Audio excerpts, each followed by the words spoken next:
ಗಣೇಶ್ ಕುಮಾರಸ್ವಾಮಿ ಅವರ ನೇತೃತ್ವದಲ್ಲಿ ಕುರುಬ ಜಾಗೃತಿ ಸಮಾವೇಶ. ಹುಣಸೂರು ನಗರಸಭೆ ಸದಸ್ಯರು, ಯೋಜನಾ ಪ್ರಾಧಿಕಾರದ ಅಧ್ಯಕ್ಷರಾದ ಗಣೇಶ್ ಕುಮಾರಸ್ವಾಮಿ ಅವರ ನೇತೃತ್ವದಲ್ಲಿ ಹುಣಸೂರಿನ ಕನಕ ಭವನದಲ್ಲಿ ಕುರುಬರ ಜಾಗೃತಿ ಸಮಾವೇಶವನ್ನು ನಡೆಸಲಾಯಿತು. ಇದೇ ವೇಳೆ ಮಾತನಾಡಿದ ಗಣೇಶ್ ಕುಮಾರಸ್ವಾಮಿ ಅವರು, ಮೈಸೂರು ಕೊಡಗು ಲೋಕಸಭಾ ಕ್ಷೇತ್ರದ ಬಿಜೆಪಿ ಅಭ್ಯರ್ಥಿ ಯದುವೀರ್ ಒಡೆಯರ್ ಅವರಿಗೆ ಮತದಾನ ಮಾಡುವ ಮೂಲಕ ಬಿಜೆಪಿ ಪಕ್ಷವನ್ನು ಮತ್ತೊಮ್ಮೆ ಕೇಂದ್ರದಲ್ಲಿ ಅಧಿಕಾರಕ್ಕೆ ತರಲು ನಾವೆಲ್ಲರೂ ಕೈ ಜೋಡಿಸಬೇಕು ಎಂದು ತಿಳಿಸಿದರು. ಇನ್ನು ಇದೇ ವೇಳೆ ಮಾತನಾಡಿದ ಶಾಸಕ ಜಿಡಿ ಹರೀಶ್ ಗೌಡ ಅವರು, ಬಿಜೆಪಿ ಹಾಗೂ ಜೆಡಿಎಸ್ ಮೈತ್ರಿಯಾಗಿ ಮೈಸೂರು ಮಹಾರಾಜರಾದ ಯದುವೀರ್ ಒಡೆಯರ್ ಅವರನ್ನು ಅಭ್ಯರ್ಥಿಯಾಗಿ ಕಣಕ್ಕಿಳಿಸಿದ್ದು ಎಲ್ಲರೂ ಅವರಿಗೆ ಮತ ನೀಡಿ ಬೆಂಬಲ ನೀಡಬೇಕು. ಇನ್ನು ಮಹಾರಾಜರು ನೀಡಿರುವ ಕೊಡುಗೆಯನ್ನು ನಾವು ಎಂದಿಗೂ ಮರೆಯಬಾರದು. ಅವರು ನಮ್ಮ ತಾತನ ಕಾಲದಲ್ಲೇ ಗ್ಯಾರಂಟಿ ಯೋಜನೆಗಳನ್ನು ನೀಡುವ ಮೂಲಕ ಬಡವರ ಅಭಿವೃದ್ಧಿಗೆ ಶ್ರಮಿಸಿದ್ದಾರೆ ಎಂದು ತಿಳಿಸಿದರು. ಇನ್ನು ವಿಧಾನ ಪರಿಷತ್ ಸದಸ್ಯರಾದ ಎಚ್ ವಿಶ್ವನಾಥ್ ಅವರು ಮಾತನಾಡಿ, ಮಹಾರಾಜರ ಕೊಡುಗೆಯನ್ನು ಇಡೀ ರಾಜ್ಯದಲ್ಲಿ ಯಾರೂ ಕೂಡ ಮರೆಯುವಂತಿಲ್ಲ. ಅವರ ಋಣದಲ್ಲಿ ಪ್ರತಿಯೊಬ್ಬರು ಜೀವಿಸುತ್ತಿದ್ದಾರೆ. ಅವರ ಋಣ ತೀರಿಸಲು ಈಗೊಂದು ನಮಗೊಂದು ಸಣ್ಣ ಅವಕಾಶ ಸಿಕ್ಕಿದೆ. ಆದ್ದರಿಂದ ಬಿಜೆಪಿ ಪಕ್ಷಕ್ಕೆ ಮತ ನೀಡುವ ಮೂಲಕ ಮಹಾರಾಜರನ್ನು ಮೈಸೂರು ಕೊಡಗು ಲೋಕಸಭಾ ಕ್ಷೇತ್ರದಲ್ಲಿ ಗೆಲ್ಲಿಸಬೇಕು. ಮತ್ತೊಮ್ಮೆ ಮೋದಿಯನ್ನು ಪ್ರಧಾನಿಯಾಗಿ ಮಾಡಬೇಕು ಎಂದು ತಿಳಿಸಿದರು. ಇದೇ ಸಂದರ್ಭದಲ್ಲಿ ದೇವರಾಜ್ ಒಡೆಯರ್, ಅಶೋಕ್ ವೆಂಕಟರಾಮಣ್ಣ, ಸುರೇಂದ್ರ, ಎಂಕೆ ವಾಶೇಗೌಡ ಸೇರಿದಂತೆ ಹಲವು ಕುರುಬ ಸಮಾಜದ ಮುಖಂಡರು ಹಾಜರಿದ್ದರು.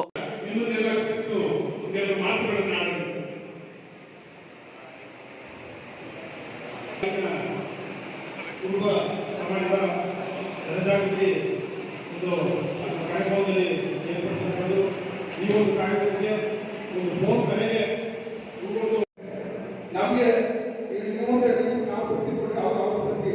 ಮತ್ತೆ ಏನು ಕಾಂಗ್ರೆಸ್ ಅವರು ಸುಳ್ಳು ಪ್ರಚಾರ ಮಾಡ್ತಾರೆ, ಗೆಲ್ಲಿಸುವ ಮುಖಾಂತರ ಎಲ್ಲ ಒಂದು ಮತವನ್ನು ಅತಿ ಹೆಚ್ಚಿನ ಸಂಖ್ಯೆಯಲ್ಲಿ ಆಗಬೇಕು ಅಂತ ಉದ್ದೇಶದಿಂದ ಇವತ್ತು ಕಾರ್ಯಕ್ರಮಕ್ಕೆ ಕರೆದಂಥ ಉದ್ದೇಶ. ಹಾಗೆ ಇವತ್ತು ಈ ಕಾರ್ಯಕ್ರಮವನ್ನು ನೆರವೇರಿಸಿಕೊಂಡು ನಾವು ಸಭೆ ಮಾಡ್ತಾ ಇದ್ದೀವಿ. ಈ ಒಂದು ಕಾರ್ಯಕ್ರಮವನ್ನು ಮೊದಲನೇದಾಗಿ ಶುರು ಮಾಡೋದಕ್ಕೆ ಕಾರಣ ನಮ್ಮ ಜಿ ಟಿ ದೇವೇಗೌಡರು ಯಡಿಯೂರಪ್ಪನವರು ಮುಖ್ಯಮಂತ್ರಿ ಆದಂಥ ಸಂದರ್ಭದಲ್ಲಿ ನಮ್ಮ ರಮೇಶಣ್ಣ ಶ್ರೀರೆಡ್ಡಿ ಬಸವರಾಜೇಗೌಡರು ಅಧ್ಯಕ್ಷರು ಪ್ರಧಾನ ಕಾರ್ಯದರ್ಶಿ ಆದ ಸಂದರ್ಭದಲ್ಲಿ ನಿಮ್ಮ ಜಾಗದಿಂದ ಸಮುದಾಯ ಭವನವನ್ನು ಏನಾದ್ರು ಮಾಡಬೇಕಾಗ್ತದೆ, ಬನ್ನಿ ಯಡಿಯೂರಪ್ಪನ ಚೀಫ್ ಮಿನಿಸ್ಟರ್ ಆಗಿದೆ, ನಾನು ಅನುದಾನ ಕೊಡ್ತೀನಿ ಅಂತ ಅಂದ್ಬಿಟ್ಟು 1 ಕೋಟಿ ದುಡ್ಡನ್ನ ಅವತ್ತು ಸ್ಯಾಂಕ್ಷನ್ ಮಾಡಿಸಿ 25 ಲಕ್ಷ ರಿಲೀಸ್ ಮಾಡಿಸಿ ಅವತ್ತು ಪ್ರಾರಂಭ ಆದಂಥ ಈ ಒಂದು ಸಮುದಾಯ ಭವನ ಇವತ್ತು ಆನಂತರ ಸಿದ್ದರಾಮಯ್ಯನವರಾಗ್ಬೋದು, ವಿಶ್ವನಾಥ ಸಾಹೇಬರಾಗ್ಬೋದು, ವಿಜಯಶಂಕರ್ ಅವರಾಗ್ಬೋದು, ಎಲ್ಲರೂ ಪ್ರತಾಪ್ ಕುಮಾರ್ ಅವರಾಗ್ಬೋದು, ಶ್ರೀ ನಾಚಪ್ಪರಾಗ್ಬೋದು, ಎಲ್ಲರೂ ಇದಕ್ಕೆ ಸಹಕಾರ ಕೊಟ್ಟು ಈ ಭವನ ಒಂದು ಉದ್ಘಾಟನೆ ಮಾಡಿ ನೆರವೇರಿಸಿರುವಂಥ ಒಂದು ಇದಿದೆ.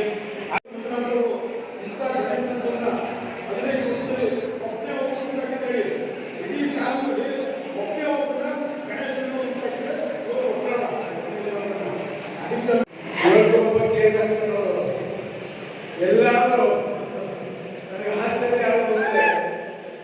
ನಮ್ಮ ಸಮುದಾಯ ಸಂಪೂರ್ಣವಾಗಿ ವಾಸ ಮಾಡ್ತಕ್ಕಂಥ ಅಲ್ಲಿ ನಮ್ಮ ಸಮಾಜದ ಹೋರಾಟಗಾರ ಇಡೀ ದೇಶಕ್ಕೆ ನಮ್ಮ ಸಮಾಜದ ಕೀರ್ತಿಯನ್ನ, ಗೌರವವನ್ನ ಅಂತಾರಾಷ್ಟ್ರೀಯ ಮಟ್ಟಕ್ಕೆ ಕೊಂಡೊಯ್ದಂತ ಒಬ್ಬ ಹೋರಾಟಗಾರ ಸಂಗೊಳ್ಳಿ ರಾಯಣ್ಣನ ಪ್ರತಿಭೆಯನ್ನ ಸ್ಥಾಪನೆ ಮಾಡಿಕೊಂಡಂತ ಸಂದರ್ಭದಲ್ಲಿ ಅದಕ್ಕೆ ತಡೆಯನ್ನ ಹಾಕಿ ಪ್ರಬಂಧ ಜನ ಮುಖಂಡ ಬಂದರೆ ಕೇಸು ಸಹ ಹಾಕ್ತಕ್ಕಂಥದ್ದು ಯಾರೋ ನನಗೆ ಗೊತ್ತಿಲ್ಲ ಪರಿಸ್ಥಿತಿ ನನಗೆ ಆ ರೀತಿ ಎಲ್ಲರೂ ಮಾಡೋದನ್ನು ನೋಡಿದ್ರೆ ನಾನಂತೂ ಶಾಸಕನಾಗಿ ನಾನೇ ಹೇಳಿದ್ದೀನಿ, ಏನಾದರೂ ವ್ಯಕ್ತಿ ಮಾಡಿ ನನ್ನ ಸಂಪೂರ್ಣ ಸಹಕಾರ ಯಾವುದೇ ಸಮಾಜ ಯಾರೇ ಮಾಡಬಹುದು, ಬೇರೆ ಬೇರೆ ವಿಚಾರ ಇರ್ಬೋದು, ಬೇರೆ ಬೇರೆ ಕಾರ್ಯಕ್ರಮ ಮಾಡ್ತಕ್ಕಂಥ ಸಂದರ್ಭದಲ್ಲೂ ಸಹ ಸಮಾಜದವರಿಗೆ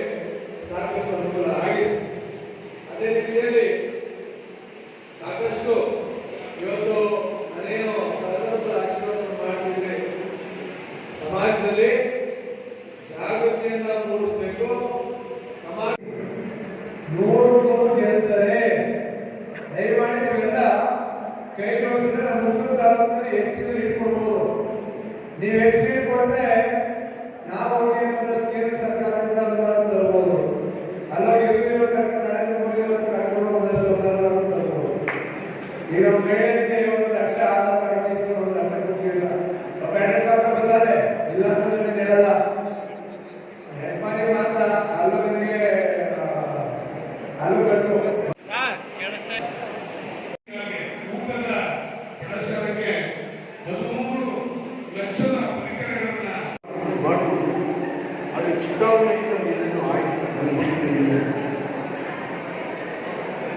ಹಾಗಾಗಿ ಏನಾಗಿದೆ ಅಂದರೆ ಬರೇ ಸುಮ್ಮನೆ ಒಬ್ಬರ ಮೇಲೆ ಒಬ್ಬರು ಎತ್ಬಿಟ್ಟು ಹೋಗ್ತಾರೆ. ಇನ್ನೊಂದು ಜಾತಿ ಮೇಲೆ ಇನ್ನೊಂದು ಜಾತಿ ಎತ್ಬಿಟ್ಟು ಏನು ಆಯಿತು ರಾಜಕೀಯ ಚಿಗುರುಗಳು ಇದೆಲ್ಲ ಆಯಿತು. ರಾಜಕೀಯ ಚಿಗುರುಗಳು ಇದೆಲ್ಲ ಆಯಿತು. ನಮ್ಮ ಆದಿತ್ಯ ಚೌಕಿ ದೇವೇಗೌಡರು ಅವರೆಲ್ಲ ಜನ ಚರ್ಚೆ ಮಾಡಿ ಸಿ ದೇವೇಗೌಡರು ಹೋಗಬೇಕು ಅಂತ ಚರ್ಚೆ ಆಯಿತು. ಆದರೂ ಕೂಡ ಎಚ್ ಡಿ ದೇವೇಗೌಡರು ಇದ್ರಪ್ಪ ಒಟ್ಟಿಗೆ ಯಾರು ಆಸೆ ಮಾಡಬೇಡಿ, ನಾನು ಯಾವುದೋ ಒಂದು ಕ್ಯಾಂಡಿಡೇಟ್ ಆಮೇಲೆ ಎಲ್ಲರೂ ಸಮಾಧಾನ ಮಾಡಿ ನನ್ನನ್ನು ಜೆಡಿಎಸ್ನಿಂದ ಒಂದು ಕ್ಯಾಂಡಿಡೇಟ್ ಮಾಡಿ ಎಲ್ಲರೂ ವಿಶ್ವಾಸದಿಂದ ಆ ವಯಸ್ಸಲ್ಲಿ ಅವರು 2 ದಿವಸ ಅನುಭವದಿಂದ ಬಿಜೆಪಿ ಕಾವುಗೆ ಇದೆಲ್ಲ ಮುಖ್ಯ ಅಲ್ಲಿ ಏನು ಈ 2 ಸಮುದಾಯಗಳು ಕೂಡ ರಾಜಕೀಯದಲ್ಲಿ ಒಂದು ಸಾಮರಸ್ಯದಿಂದ ಹೋಗಬೇಕು. ಆದರೆ ಪದೇ ಪದೇ ಒಡೆಯೋರು ಯಾರು? ಈ ನಾಳೆ ಶುರುವಾಯಿತು. ಅದೇನೋ ಹುಡುಗರ ಸಂಘದಲ್ಲಿ ಒಬ್ಬರು ಮಾಡಿಕೊಂಡೆ ಹುಡುಗರ ಸಂಘದಲ್ಲಿ ಒಬ್ಬರಿವರನ್ನು ಹೋಗ್ಬಿಟ್ಟು ಭಾಷಣ ಮಾಡ್ಬಿಡ್ತಂತೆ ಕೆಲವು ಇನ್ಯಾರು ಕೈ ಮಾಡಿಸ್ಬೇಕಾಯ್ತಂತೆ, ನಿಮ್ಮ ಕೈ ಮಾಡಿಸ್ಬೇಕಾಯ್ತು ನಡೆಯಲ್ಲ. ಈ ದಿವಸ ನಡೆದಿದ್ದು ನಿನ್ನೆ ನಡೆಯಲ್ಲ. ಯಾವುದೋ ಮನೆಯಲ್ಲಿ ದೇವಿ ಹಾಕೋದು ಚೆನ್ನಾಗಿರೋಣ ಅಲ್ಲ, ಪ್ರತಿಯೊಂದು ತಿಳುವಳಿಕೆ ಯಾಕಂದ್ರೆ ನಾವು ಯಾಕೆ ಹೋಗಿಲ್ಲ ದಯವಿಟ್ಟು ಆ ಇದನ್ನು ಬಿಡುವಳಿಕೆ